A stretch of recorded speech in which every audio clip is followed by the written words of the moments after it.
We're all here. Okay, there we Okay. go. Thank you. We're recording now. Okay, well then we'll just do a quick redo then. Okay. I'd like to start the meeting and we'll like a motion to approve the February meeting minutes. I will make that motion again. Okay, and I'll second it again. And so all those in favor? Aye. All right. The minutes are approved.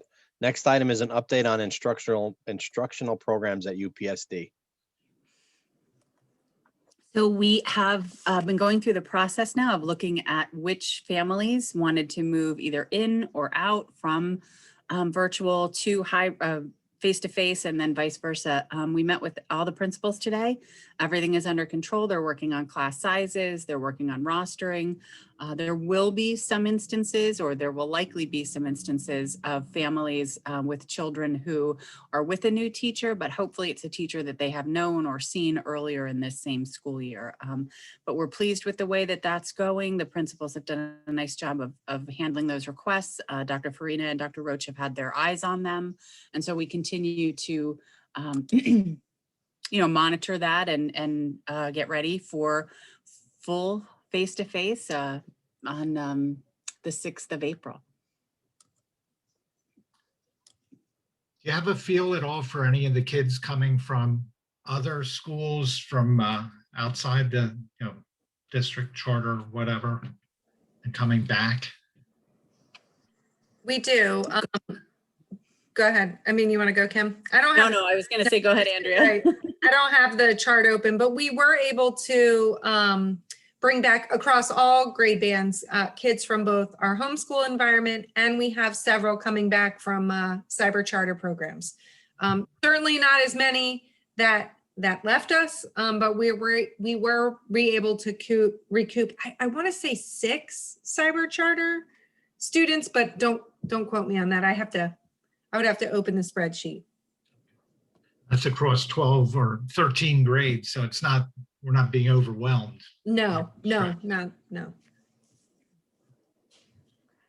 Great. We've worked with Jim to make sure there won't be any tech needs, any additional or unsuspecting tech needs. So we should be ready to roll on 6 with no issues with curriculum or technology. We're thankful for facilities getting things in place for the classrooms and the teachers. Now that we have a firm knowledge of who will be coming back and how those numbers have changed. So we're excited to bring everybody back that wants to come back and to continue to support those in virtual who have chosen to stay there. Okay, I guess we'll get a final number at a workshop or at some point in the future, however came back from the cyber world. Yes, I think that our rosters should be as finalized as they can be on Friday, the 26th. And so by then we'll have really good numbers and information. Okay, great. So if that's everything on item 2, then we'll go into the next item on the agenda, which is supervision and evaluation updates to the UPSD plan. So we have worked with our professional education committee over the last year, actually 2 years, with COVID interrupting some of it, to take a look at our supervision and evaluation plan, which is supposed to be revised every 3 years, or at least reviewed every 3 years. And so I'm not sure the last time it was done, but we were happy to engage in that work. And then once things settled down a little bit this year, to take a closer look at it. So what I have shared on my screen right now is just the updated supervision and evaluation plan. I can tell you that there was some language change, just to refine some language, just to add some clarity in other areas. We did take a look at the mid-year forms that our teachers complete and end-of-year forms, and in many instances, those questions were the same. So we changed them a little bit to make the end-of-year questions a little bit more reflective of now that I'm finishing and moving forward, what are some things I'm reflecting on, and how will I make sure that this growth kind of continues the way that that it should. We also have some language in there for teachers to be able to share with one another what they've learned. There's a lot of valuable learning going on, and we really want teachers to be able to share that with one another at the end of a specific school year. And the other language that we tightened up a little bit is that the goals that teachers will be writing will be strongly aligned with either district or building goals. And so that helps them focus their work. It helps ensure that everybody's kind of on that same page and that same trajectory, focusing on whatever the goals are in a given year, either at the district level or the building level. And so I wanted to share that that work had happened. I'm very grateful to the members of the Professional Education Committee who helped us do that, and the admin team who additionally got in and took a look as well. When you view the handbook, you can see that it starts with our mission and vision. And it talks about all the folks who had a hand in this, and that was this year's Professional Education Committee. So I'll leave those names up there for a minute to give them the praise that they deserve for taking part in this. There were a few others who joined us halfway through the year, and I'll be sure to add those. I'm not sure all of those are on there at this point in time. We are mandated by the state of Pennsylvania to do supervision and evaluation in a particular way, but as a district, we can define the individual plans. And so there are not big changes this time around. Again, just some alignment and some tightening up of goals and language in the plan. I don't know, Sarah or Andrea, if you would add anything, having been a part of some of that work. No, I mean, I think you talked about those highlights. This, for the board members who were part of our comprehensive planning process, this part and sort of the conversation about supervision, observation, and induction. So all of this work is really great ahead of that, because this puts us in a really good place for that discussion. So our plan is to share this with teachers, just so they know what has been updated. We'd like to do that in the spring, so they have some time to think over the summertime, know that things have changed, check it out on their own if they want to, and then be ready when they come back in the fall. Additionally, with that same group, right before this meeting, we kind of brought back to life the idea of the student learning objective, the student learning objective, the SLOs, as a part of evaluation. We haven't had to use SLO in 2 years because the state said not to during COVID. We've not had to assign PVOS scores last year because there was no PSSA, and this year because it doesn't count in the teacher evaluation. We also haven't had building scores, and so we haven't had to update that. So over the past 2 years, last year and then as we close out this year, the only thing that is a part of the teacher evaluation is their actual score on this Danielson rubric, and that's what I'm showing there. That is what's mandated by PDE. So I think we're just able to go forward and share the revision. I don't think it requires additional approval because it's just a plan that needs to be reviewed every couple of years. But I wanted to let you know that that work happened and share with you the names of those who were so integral in getting it done. And we'll take questions or comments on that. Do you have any questions, Dana? I do not. Okay, I do have a quick question. So I guess for teacher reviews, is that the principal does the review for every teacher in the building, or? Okay. And when Yes. it's shared, it can be shared among the For sure. principals, middle school. and Okay, high so it school. might be assistant principals, et cetera. Okay. Yeah. How much time's involved in this? I'm just curious, like, is it an hour a month, or, you know, a couple hours at the beginning of the year and some observations and a couple hours at the end? What's No, so involved? I mean, as a former principal, it's quite extensive because you have to have a pre-observation conference. So generally there's a conference and a discussion around the formal observation that is going to occur. So you have a pre-observation conference, then you go in and actually conduct the observation and collect the evidence. And then you're required to have a post-observation conference. It's all centered on the notion of evidence to support a rating in that area for a formal observation. So, you know, that can take, for each observation, 3 hours start to finish. And so our principals try and map out their observations for the year because it can be quite extensive because you're reviewing the data that's going into the observation, you know, and so I think it's a huge responsibility of principals to inspect the craft of teachers and provide them constructive feedback. So, you know, every observation generally face-to-face time with a teacher could be 3 hours. So it's quite extensive. Mhm. So 3 hours per teacher, and then if you have 30, Well, 40 so staff. you do, yeah, and you Mhm. should do multiple observations. So for new teachers who do not possess tenure, you have to do a minimum of 2 up to 4 observations. So, you know, that particular teacher will have observations quite extensively throughout their non-tenured years. So that's how tenure is awarded, through satisfactory observations. Okay. Yeah. Coaching, mentoring, and helping develop staff is a key item for any organization, and probably especially for an education. So it's vitally important. It's good you guys are updating it and Mhm. making sure that we have a good program there. So I don't have any other questions other than that.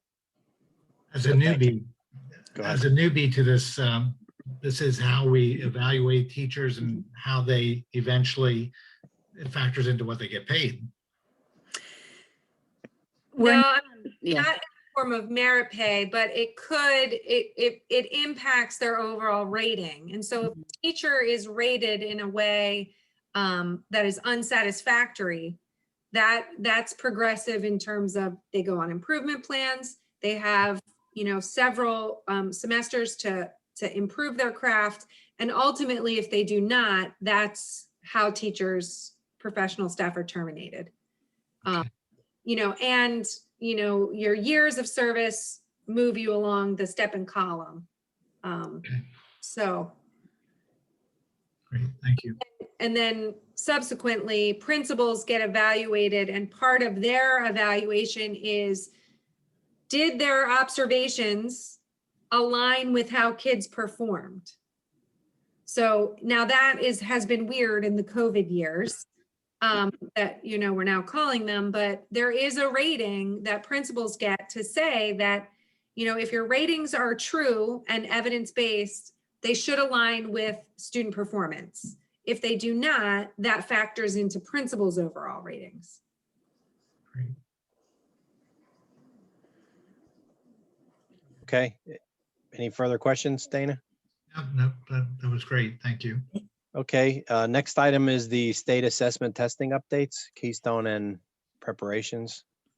So Melanie, you had a question at a full board meeting a couple of months ago about what about our students from last year? Do they have to take the Keystone anymore or not? And I was able to give a pretty good answer then, but I just wanted to let you know, we went through all of the work on our end to report to the state which students in grades 7 through 12 were in Keystone courses last year and did not have to take the test. As long as they passed that course aligned with the Keystone, they're considered a non-numeric proficiency. So anybody who was scheduled to take it that passed the course in terms of participation, they'll never be counted against us, and they're counted as proficient as long as they pass that course. Todd Amsler, Brian Callen, Amy Hartzell, and myself submitted all that information to the state. So that's how that's working. I wanted to make sure you guys knew that. The deadline has passed and we were compliant with turning all of that information in. And then we've been preparing for testing for this spring. As you know, there's been a lot of controversy at the national and state level about, do we have to do end of year assessments? Pennsylvania has said, yes, we have to do end of year assessments. One of the things USDE said that we could do is extend the testing window, and of the many options available, that's what Pennsylvania chose to do. So the testing window for PSSAs and Keystones actually runs through September of 2021. As an administrative team, we couldn't think of a worse way to start a school year than with PSSA testing. So we also wanted to reward the work of the teachers and the students that's been happening all year. So we said, this is not high stakes testing. This is show what you know. This is just an opportunity for them to demonstrate what they've been taught all year, and for the teachers to get some feedback on what the students have been able to master in a given year. So we did our annual training on St. Patrick's Day with our admin team and anybody in the building who plays a significant role, such as a counselor, sometimes an administrative assistant. That's mandated every year. We are scheduled to begin our PSSA testing on April 19th. And then we will be concluding right around May 28th for PSSA testing. So we're trying to front load that testing as much as we can. So the makeups would just be what's lasting into those later weeks. We have made plans to make it very attractive for families to bring their students in if they're in the virtual environment and they're nervous about coming into the buildings. We have some information set to go out. Letters will be headed out, I think this week.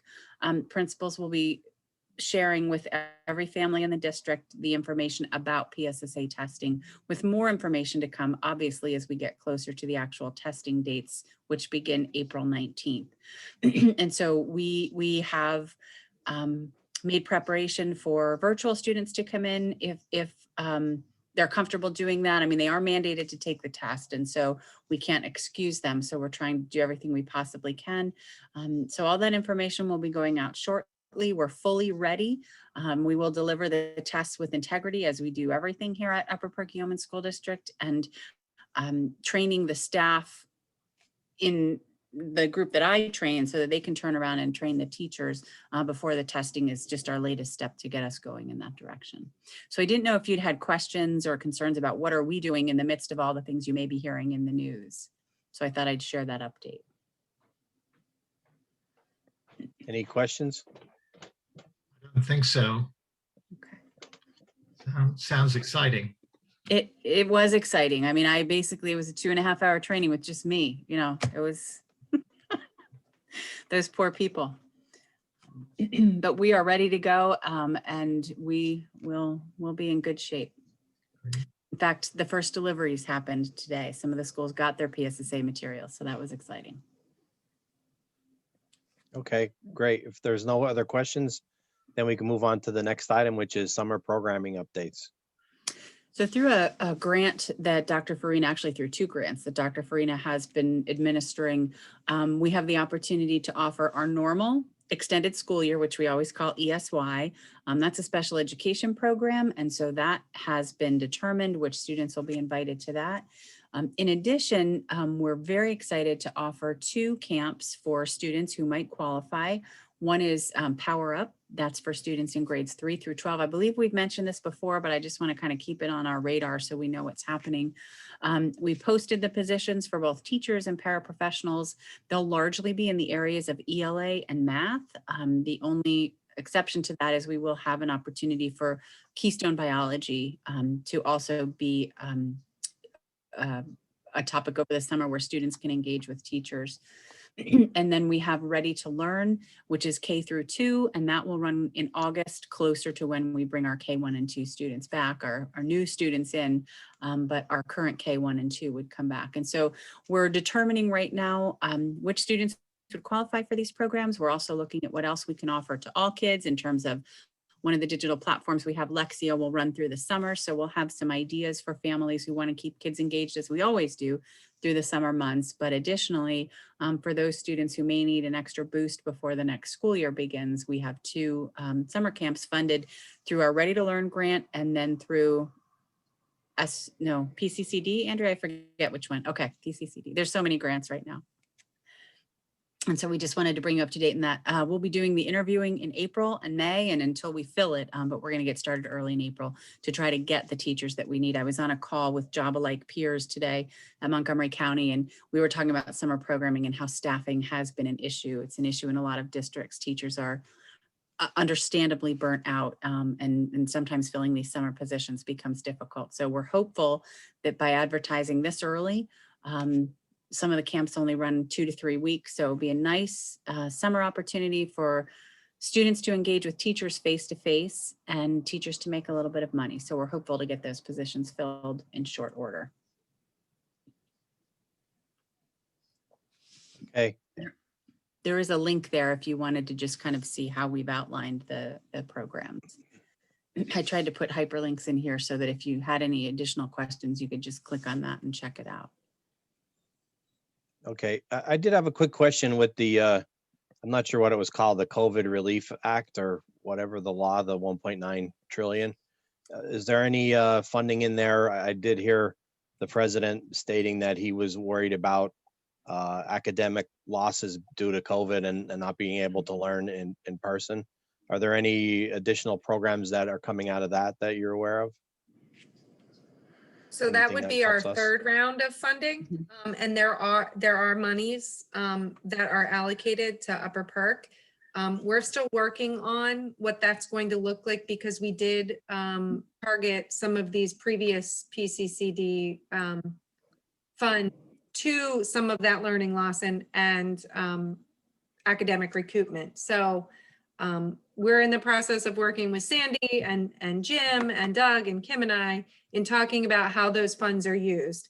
You know, the thing about these types of funds is they're one-time funds. And so we need to make sure that we use them wisely because, you know, the sustainability of those expenditures is always a question.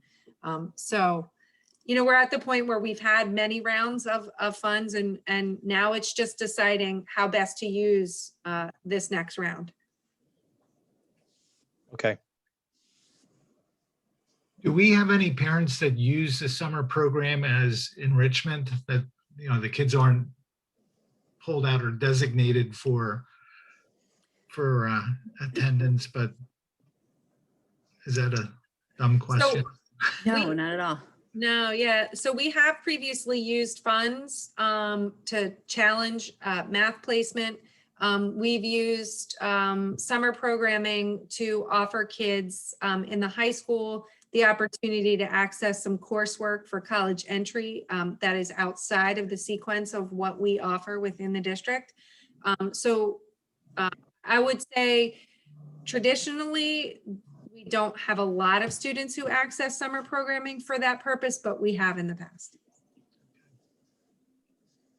One of the things, and one of the conversations usually is about AP, you know, kids moving into AP courses. There is generally a lot of work that precedes their enrollment in the next year in AP courses. So that has been something that was considered as well.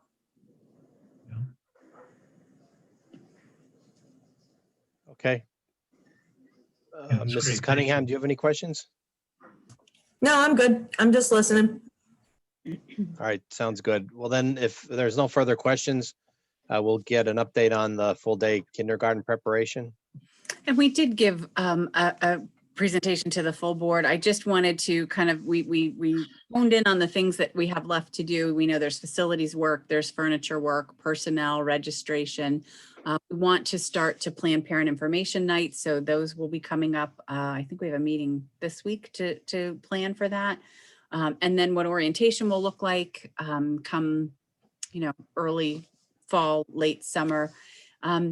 We did want to talk a little bit about the idea of a standards-based report card. I'm not sure that that has come up a whole lot. And I just wanted to be forthcoming about what that looks like and also the idea for personnel. So I'll start with personnel and our new K special. I'm not sure, I think we've talked about this briefly before, but one of the things that became a challenge as we started to look at how to run full day K with the current specialists that we have, and by that I mean our art, music, PE, library, and flight teachers, we don't have enough of them to handle the new kindergarten sections that would be coming in. As you can imagine, it would be very difficult to hire a half-time or a part-time art, music, PE, library, and flight. That's kind of like not a possibility. And so we thought about how can we get creative with full day K, meet some of their additional needs. And so what we've designed is just a special for kindergarten. So we will be hiring two folks, one for Hereford and one for Marlborough. This was in the presentation that you saw, it's in the budget, to be able to run kind of an extra special. It'll be called something fun like UPXP or UPX. That means extra. It's just a little bit of extra play or extra fun.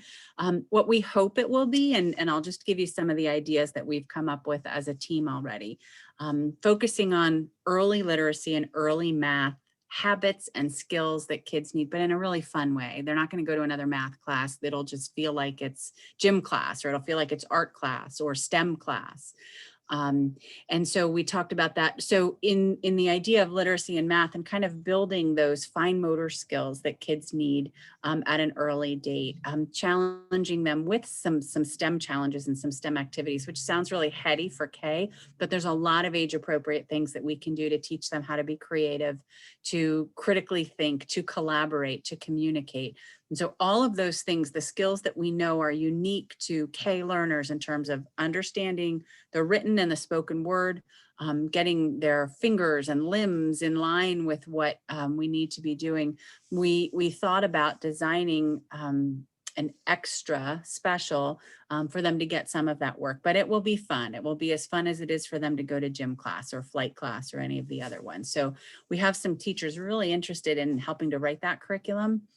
And so we're very excited about that as something that we can use to build their skills as a K learner. So because we were being creative and that doesn't fill a full day, we're really excited at the prospect of having that person do kindergarten specials for a portion of the day and then be an instructional coach for the other portion of the day. So in order to get this at both schools, to do the K specials at Hereford and the K specials at Marlborough, that's why we've asked for 2 people. And then the flip time where they're not actually working with K students because they really couldn't work with them all day the way the schedule is designed, we have a plan for them to do some instructional coaching. So I'll just put a little plug in for that while we're on the subject. We did repurpose some money this year to have Mary Kate Raytek function as an instructional coach K-5. And I can't even tell you the work that she's done in terms of data analysis, the work that she's done in terms of connecting the dots for curriculum and intervention and instructional practice. She's made herself invaluable already. And I am a firm believer that when we invest in things like professional learning and when we invest in new resources, the way to maximize that use is through an instructional coach, through job embedded support for the teacher in the classroom. And the only way to get that I can think of is through an instructional coach. So in the interest of being creative, that's what we hoped to do. And we hope to post that position given your nod. I just didn't want to come out of nowhere with that. I thought it was really important. Look at that puppy.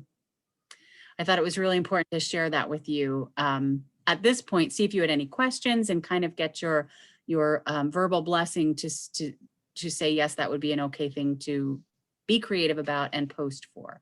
I don't know if I left anything out, Sarah or Andrea, because I was speed talking. I'm so excited about it.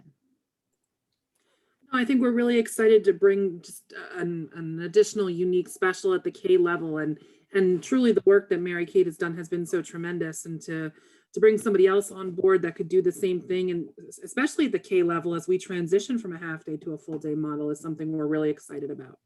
Yeah. So is that one of the 4 positions that I think were mentioned as? Yes. Okay, so it's not an additional position. It's just not an allocation of one of those positions into the Yes, job responsibilities. correct. Okay. Could you give a little more detail on what an instructional coach does? Sure. I'd be happy to do that. So one of the things we know is that when we do professional development on an in-service day, teachers are full of ideas and they get new ideas and maybe they even make a lesson plan or 2. But without the idea of coming back to that and practicing that and getting some feedback, someone to really coach them on their instructional practice, a lot of times it falls flat. Teachers forget what they learned, or they're not sure. Dr. Drake, we find this is what happens more often than not. I'm a teacher who I have 4 kids in my class. I just can't seem to move them. I'm not understanding why they're not getting it. And so an instructional coach can sometimes come in, do a little bit of observation, kind of work with the teacher, take a look at that data and say, here are some specific strategies I would try in small group, in whole group, in one-on-one instruction. One of the things that Mary Kate's been doing as a tremendous resource for us is the crunching of the data analysis. We're full with data. Sometimes, analysis paralysis because there's so much data to be analyzed. A lot of times we get stuck with, okay, I see what the problem is, but I don't know how to make a difference in the classroom. And that's not a knock on any of our teachers. Our teachers are working really hard. Sometimes you just truly are at a loss and you don't know what to do. And so the instructional coach comes alongside them, helps them in their classroom. It's a truly collaborative process. We're out of it. We don't get to hear about what they're doing. It's a completely confidential practice. We work with them on the data piece and some things that we want to see overall in terms of professional development for teachers. Andrew? And if I could, so I think this is where we sort of put in there for Kim and I to talk about things separately sometimes doesn't make sense. And this is one Mm. of those discussions because when we conducted the self-assessment for MTSS, one of the core tenets was coaching and getting, on the ground job embedded feedback at tier 1, which is the classroom level. And so what we've heard, and I know all the board members here have heard this over and over again from our classroom teachers, is that, they don't have the time or the tools, and they don't have coaching, and they don't have some of those things that really prove to reinforce content and help them design instruction that moves some of those learners who are stagnant. So, this is a very creative recommendation in order to better assist the MTSS process at that tier 1 level, that classroom level,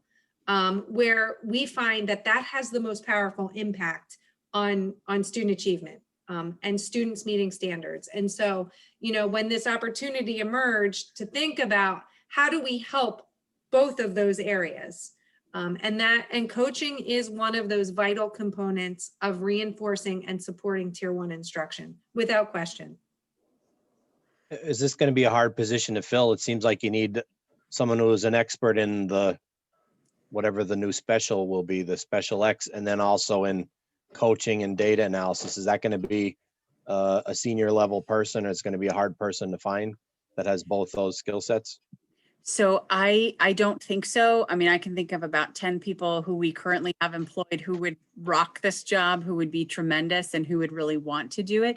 Because the things in the special, Dr. Drake, will only need a 5 certification or a pre-K to 4, and then an elementary certification, because there is no specialized literacy or math. So we just need a general certification there. And we have some tremendous teachers who are excellent with data and instructional practice. And so I don't anticipate that will be difficult to find. I do anticipate hiring from within and then having to backfill some positions that we currently have. That would be my guess about what will unfold. Okay, and I'm only asking questions to understand, not that I Yeah.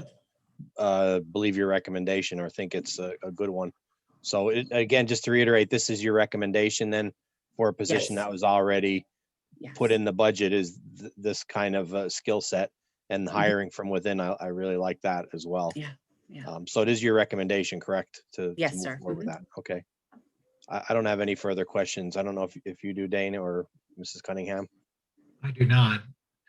I can tell by the enthusiasm, by your excitement, that this is a very important position. And, as far as starting in the kindergarten, not leaving children behind, it's fantastic. Well, what a great idea.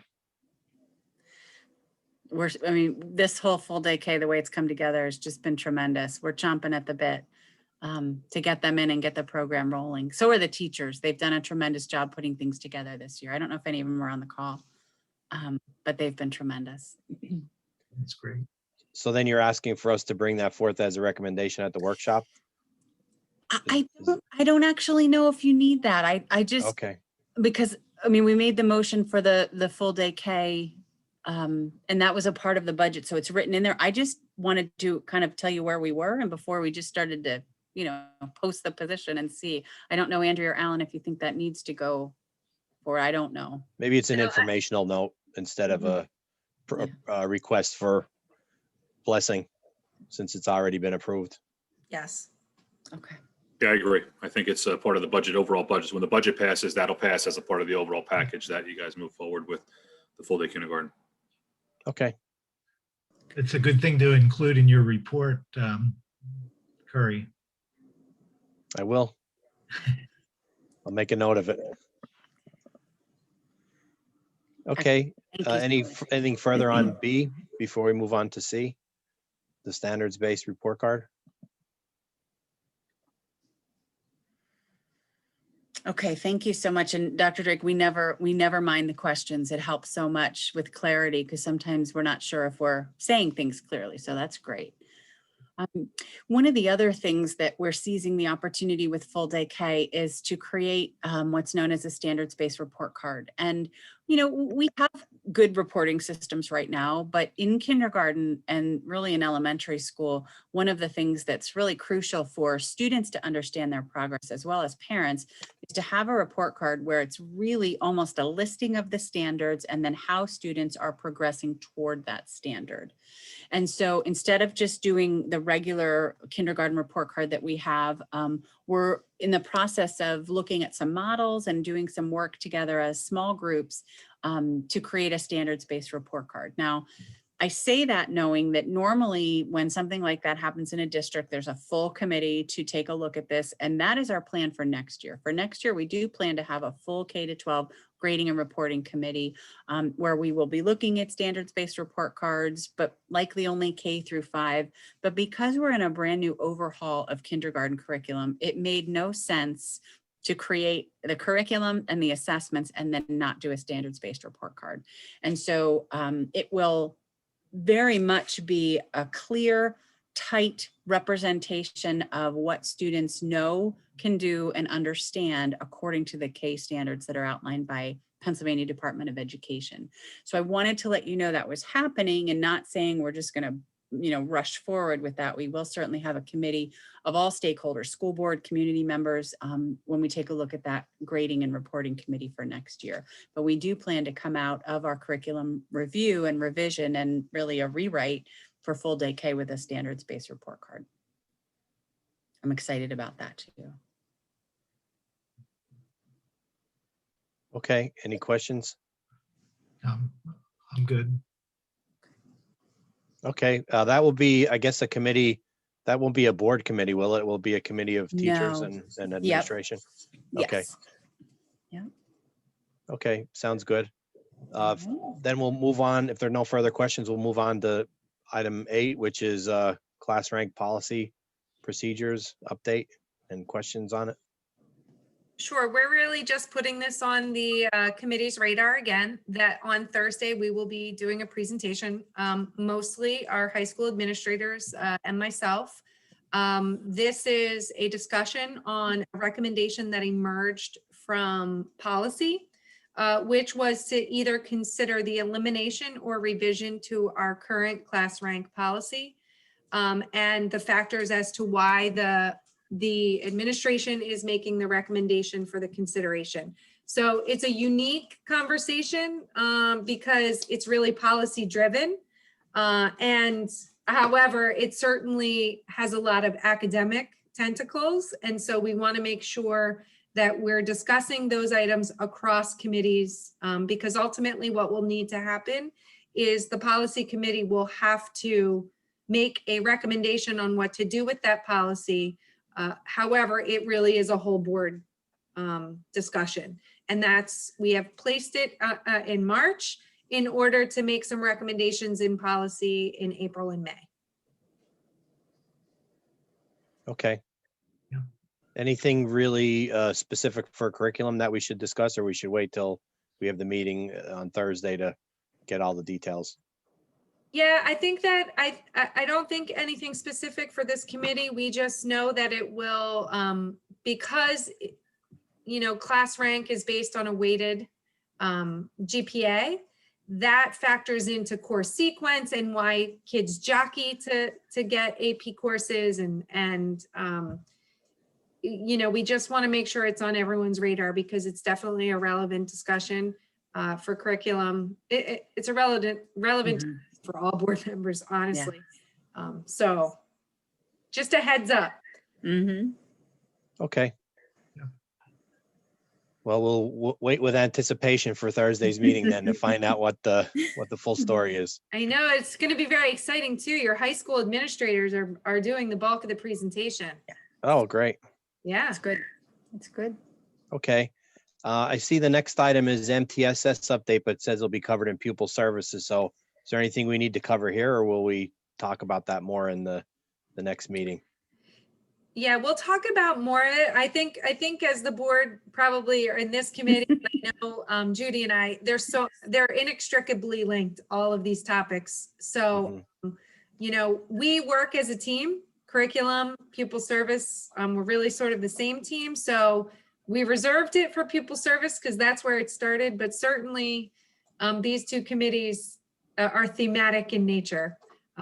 I can't do anything without curriculum and instruction can't do anything without pupils. So, but we will cover, it was requested several committee meetings ago because we have new members to go over some of the major items in pupil service, and MTSS is certainly one. So we will be revisiting some of that information, talking about the framework that was established, and then sharing what our Kim and Sarah, myself, Carol, Amy, and several specialists have been working on thus far this year.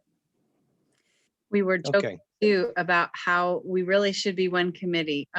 Everything we do is together. I loved that last month was together in a joint committee. So we're making a plug.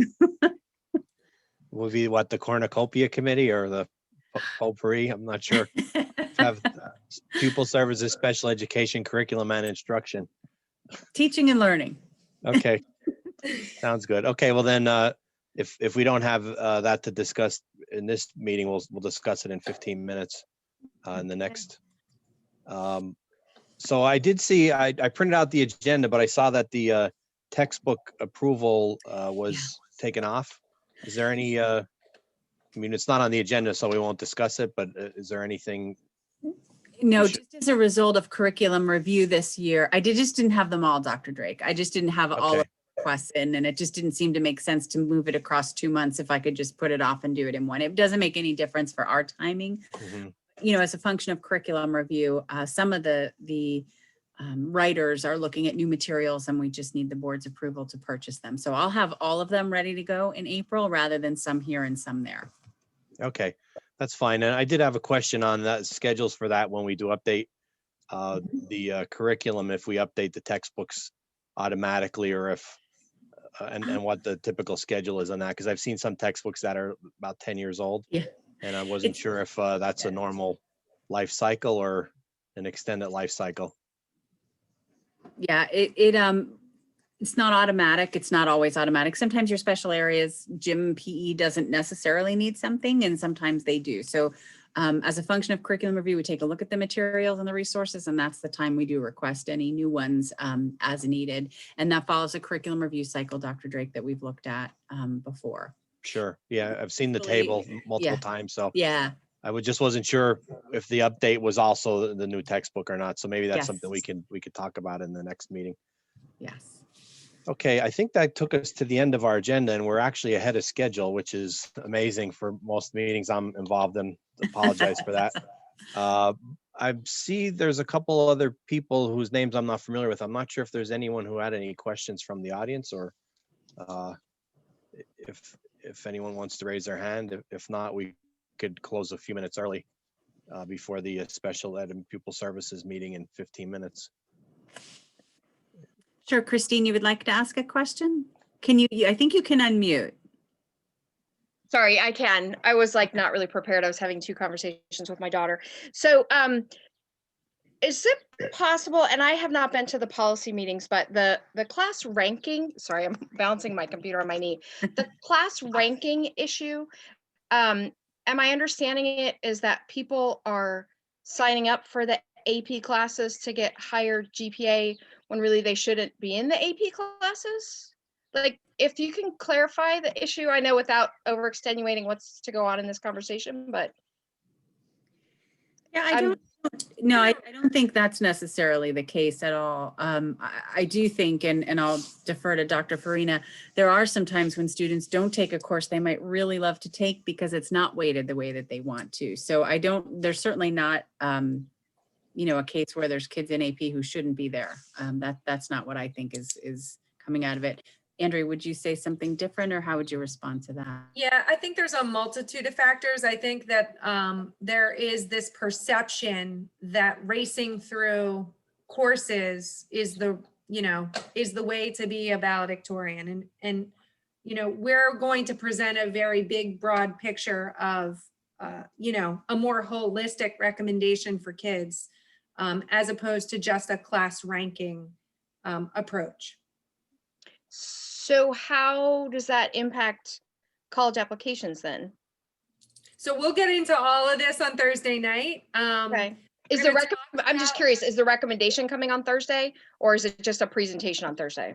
So it's a presentation with options. I made recommendations at policy. So Okay, those recommendations were already out there in November. Okay. We talked about it. Okay. And so now, the board very wisely said, let's take this slow. Let's sort of ease into it and do presentations at the right time Okay. for families. I mean, the recommendation, it wasn't for vote, it was a consideration at policy. okay. So Um, I'll go back and look at policy notes, Yes. policy minutes. Okay. Yep. Okay. And then, we'll give a big picture and linked in here, linked in the agenda tonight. Mhm. At this meeting is the revision, potential revision, and then the other consideration for the committee was complete elimination. Okay. All right. Thank you. You're welcome. And Tammy Carpenter, do you have your hand up? Yeah, Okay. I was just, unfortunately, I kind of missed, I don't know if you said anything. I had to take a call when you were talking about this. I just wanted to say, as far as the class ranking, I have 2 students that have gone through Upper Perk and are valedictorians. So just, I kind of asked their feedbacks about it. And both of them were, they thought with the colleges and things that they applied to, they just commented about, some colleges do have scholarships for the valedictorians and salutatorians. So, that would be one thing. If you don't have it, I just wonder if you would calculate it still, like, so that they would be able to apply for those kind of scholarships at the schools. And, for them personally, they enjoyed challenging themselves and taking those AP classes. They needed to do that to challenge themselves. I don't know, as far as the class ranking, if it's, I guess it could be bad for some people. But I don't know. I'm just trying to say, like, they Yeah. really felt like they took a lot of AP classes and they were all different kinds of AP classes, because to them it was like, this shows how diverse I am. I can do all these different classes and do well in them. Even though it might not be like something that was specifically towards something they would do major wise, they just, it shows I'm diverse and I can do well in any of these different topics. So that's And I just from their perspective. Yeah, no, and I think we would still encourage students to take a diverse array of AP courses. That certainly is not why there is a recommendation around the class rank policy. I do think when you look at the proposed revision, you will see that the calculation of class rank would exist for the purposes of communicating with colleges and institutions for things like scholarships. It's just the outward facing on your report card that we would not present to students or families. However, we also are cognizant that there are some scholarships and financial aid entities that may request it and could access it from the district if need be. But you'll see in the presentation on Thursday, an alternative to simply ranking students by GPA. And what that could look like and what the benefits of that are for all kids, more kids, and potentially class rank could potentially limit some kids' opportunities. And we don't want to do that as a district. Gotcha. So that, that's the nature, and we certainly invite all community members to ask questions on Thursday night. That's why the policy committee wanted it at a workshop, so you could hear the big picture. Mhm. Okay, thank you. Thank you. Okay, if there are no further questions from the audience or any of our committee members, I would ask for a motion to adjourn. I could make that motion to adjourn. Okay, and I'll I'll second second it. that. Okay, then meeting is adjourned. Thank you, everybody, and we'll see a few of you in 10 minutes. The Yes, next, I gotta Thank go to you. that one too. okay. Thank Bye. you.